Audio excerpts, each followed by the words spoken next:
Dear viewers, welcome to a new episode of Diet Myths. Today we will be talking about dietary supplements. Are they safe to consume or are they not? So, what are dietary supplements? As the name suggests, they supplement a diet. That means they do not replace a diet. You do not consume them instead of a diet. You eat your food, you go on your meal plan, but you supplement it with these supplements. They can be composed of a single ingredient like a herb or an amino acid, or it can be a combination of different ingredients. It can be botanicals, the flower the component of the plant, or the seeds, or the leaves, or the root. It can be amino acids, it can be vitamins, it can be minerals, it can be a combination of all these things. So you have to pay attention to what ingredients you're having. And thirdly, they can come in different formats. You can have them as gel caps, as a liquid, as a powder, as a capsule, as a tablet. So they come in different formulations where you can have them depending on the preparation or the supplement you're having. And also they should bear a food label or a claim, a health claim that talks about either a function or an effect or a structure. So we'll talk more about that. Now in the USA, they are very big on food supplements, and they found that around 53% of the population consume at least one dietary supplement per day, and women are more likely to consume supplements than men.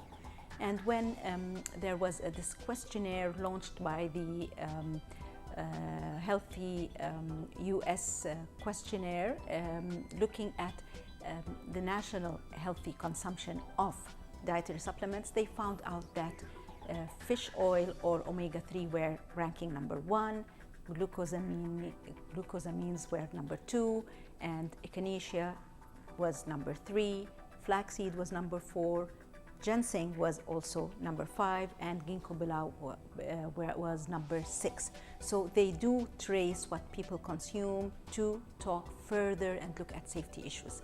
Please stay tuned and you'll know more about them shortly. Glucosamine is called an amino sugar, and it naturally occurs in your body, and it makes up a lot of the materials in your joints.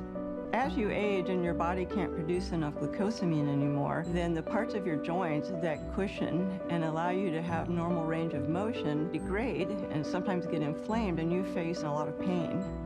Some clinical studies have indicated that glucosamine will help the comfort level and that it will help you maintain a good range of motion. Glucosamine works with the rest of your body's mechanism to make the molecules that you need in order to get more joint flexibility and joint comfort. You use your joints every day, getting out of the car, going up and down the steps, reaching for something in the cupboard.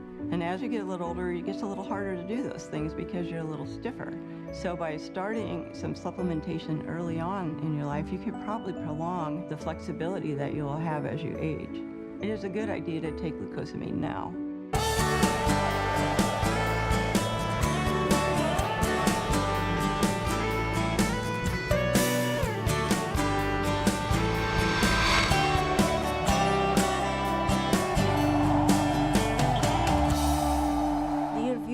Welcome to the second segment of Diet Myths, and today we're talking about dietary supplements.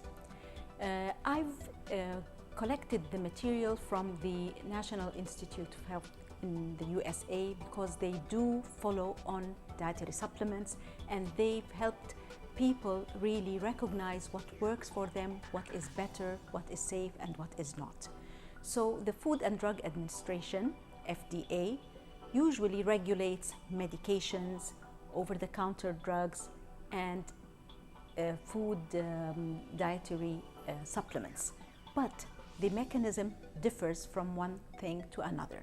So if the manufacturer is submitting papers for regulation for drugs or for medications, then they have to hand in proofs, data, and studies that have been conducted on the medication before they get the approval or regulation of the medication to be marketed. So it has the regulation, and then it can be launched to the market and consumers use it. As for dietary supplements, the case is different. Now, the manufacturer can claim either a function or a structure or a nutrient content of this thing. So they only have to ensure that it is safe. No data is required for some of these claims beforehand. So the FDA would really follow up on things after they've been marketed. They look at feedback from healthcare professionals or providers, feedback from clients who are using it. If they say they have side effects or any adverse effect, then the FDA has the right to withdraw the product from the market. So there's no pre-data requirements ahead of time. That's why it differs, and it may have a negative or adverse effect on people, and it will be only known after consumption.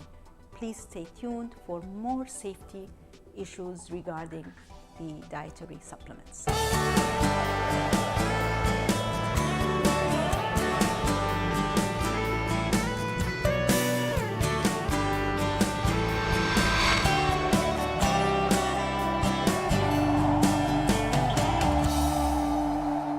Dear viewers, welcome to the third part of our segment today in Diet Myths, and we're talking about the safety of dietary supplements, whether we can consume them and how to consume them. So, what's the responsibility of the consumer? If you are planning to take any dietary supplement, please share the information with your healthcare providers, your team, dietitians, nurses, your physician, because sometimes there are drug supplement interaction. So they need to know the condition, they need to know what you're having. So if it augments something, they will work out the dose. If it obstructs your medication, they will let you know how to consume the thing. So make sure you tell your healthcare provider of what you're having. The second thing is these items, as we said previously, they can be made from one single ingredient or a combination. So the combination may not work well for you. Again, you have to really read the label or go to sites where it tells you this works for you or it doesn't. And again, your healthcare provider will help. Children and pregnant women should not really take dietary supplements unless instructed to, because most of the studies do not do that. A fourth concern is that these supplements, especially when they're from multiple ingredients, they may not be standardized. They may be contaminated by heavy metals from the soil. They may be contaminated by pesticides. So all these things are not tested. So you should not really over-consume without checking out the product, checking out the label, checking out the claim, and visiting the reliable websites to make sure that you are on the right track. If I were you, I would not really heavily engage by having dietary supplements unless they are from a reliable source. And if you eat healthy, if you take your medication on time, then you're not likely requiring a lot of dietary supplements. We hope to see you again. It was nice seeing you today from the SMAN Diabetes Institute.